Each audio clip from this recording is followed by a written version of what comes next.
Halo teman-teman, kali ini kita lagi berada di salah satu pusat produksi fiberglass di wilayah Tambun Utara. Nah, ini saya lagi mau ngeliat ya proses produksi fiberglass. Ini yang ada beberapa yang diproduksi nih.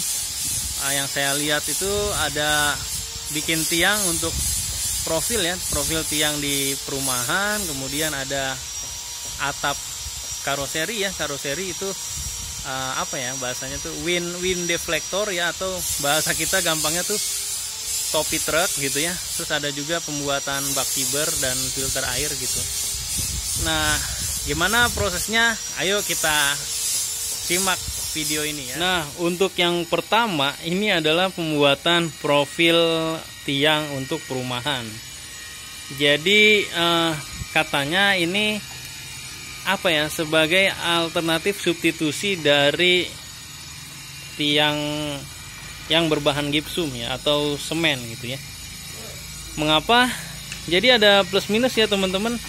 Untuk membangun rumah dalam skala banyak ternyata dibutuhkan waktu yang cukup lama juga ya. Nah, terus bagaimana kita mempertimbangkan mengenai biayanya juga.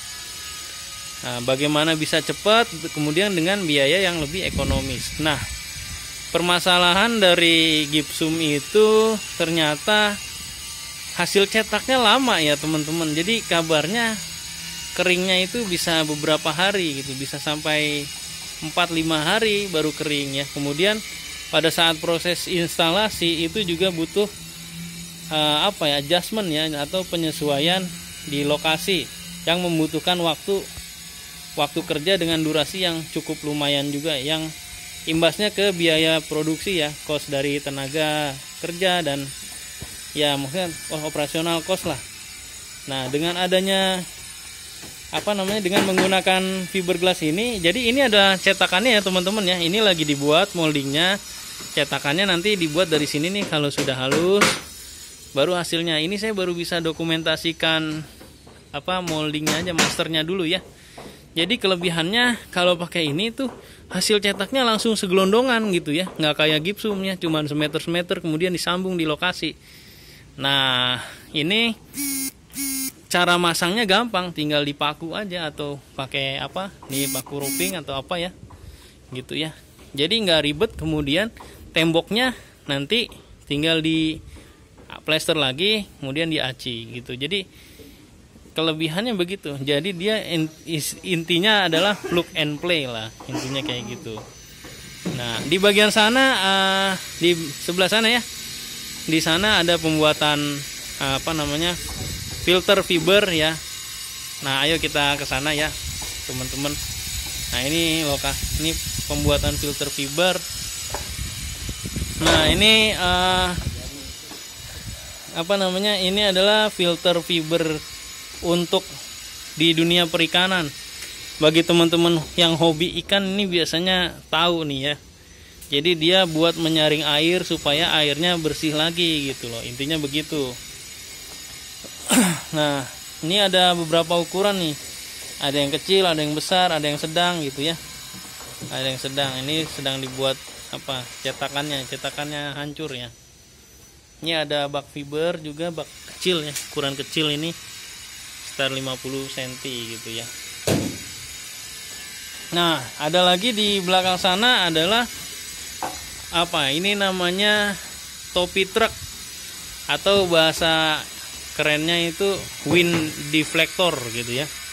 Jadi pembengkok udara ya, pembengkok angin ya. Jadi biar anginnya kalau ke truk itu nggak jadi belok gitu, jadi nggak menghambat boxnya itu, box yang terlalu tinggi itu khususnya ya, jadi terhambat oleh angin. Jadi bayangin aja teman-teman ya, ternyata kalau kita bawa barang gede tapi ringan, misalnya itu ada box ya, terus kena angin tuh jadi berat gitu ya. Nah, kalau dalam kecepatan masih pelan itu nggak apa-apa ya, tapi kalau kecepatan yang kencang 120 km per jam, 140, wah itu akan jadi bahaya, bisa-bisa truknya terbalik. Ini adalah fungsi wind deflector itu, jadi dia pengelok angin atau apa ya istilahnya ya, membuat angin itu jadi biluk bahasa Betawi ya, jadi belok dah, blengkok, aduh, tameng angin supaya anginnya jadi ngalir ke atas gitu, jadi nggak menghambat boxnya gitu ya. Ya jadi begitu teman-teman. Nah ini ada beberapa juga, terus ada wahana anak juga nih. Pokoknya apa aja dikerjain ya kan. Kalau teman-teman mau buat maskot teman-teman bisa juga di sini ya. Silahkan aja menghubungi kontak yang tertera di bawah ini. Nah kira-kira begitu teman-teman, beberapa produk yang dibuat di sini. Sebenarnya banyak ya, di masing-masing industri ternyata fiberglass itu dipakai ya, industri properti, pengangkutan, kemudian industri otomotif, industri wahana hiburan, terus industri ya macam-macam lah ya, industri kayu bahkan ya, bisa ada yang namanya serat resin itu untuk furniture ya, onyx, marble dan lain-lain, toiletries. Jadi banyak sekali. Nah ragamnya itu semua bisa diproduksi di sini ya. Hanya tinggal jenis barangnya itu apa. Jadi buat teman-teman yang mungkin pengen membuat brand untuk khususnya building material yang berasal dari bahan-bahan yang berasal dari resin, itu bisa kontak kok ke sini ya. Jadi kita nggak cuman mengerjakan yang sudah ada di video aja, tapi masih luas sekali. Oke, mungkin gitu aja. Ini saya bantu informasi untuk mendongkrak UKM ini bisa lebih maju di kala pandemi. Oke teman-teman, demikian mungkin laporan Citizen jurnalis dari saya ya. Terima kasih, semoga video ini bermanfaat. Jangan lupa bantu subscribe-nya. Oke ya, assalamualaikum warahmatullahi wabarakatuh.